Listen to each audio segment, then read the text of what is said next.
Into the process that's gone on for nearly 2 years now. So how we started off, before we start off, it is quite a boggy ground. So careful where you step in, it is muddy in places, it's possible you could slip, so just watch where you're going, okay?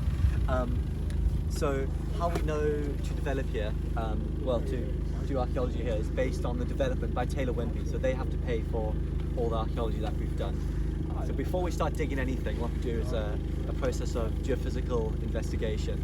So there's a few different techniques, none of which I perfectly understand because I don't do it. But it's magnets and electricity, and they run it through the ground without digging anything. And then we can see what's going on underground.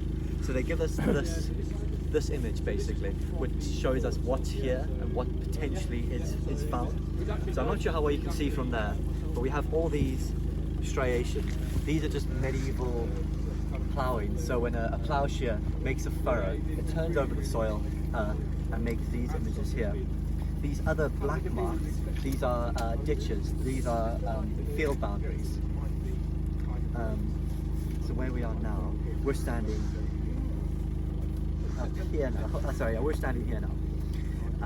So on the far end of the field, all the way down there, we found in our trenches, which are these are 113 trenches that we put in. So this is now, we've come to site based on what they found, and we started excavating. So what we found down on that end is an Iron Age field system basically.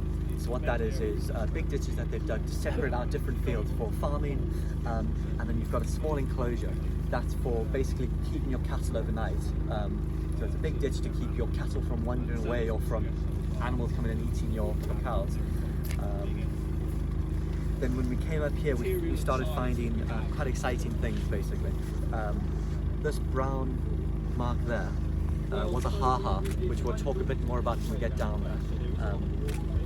But that shows that we have some remnants of the Swinnow Hall. Okay? And then also we found remnants of a Roman enclosure. So what we'll do now is make our way over to the Swinnow Hall. So it's just this way.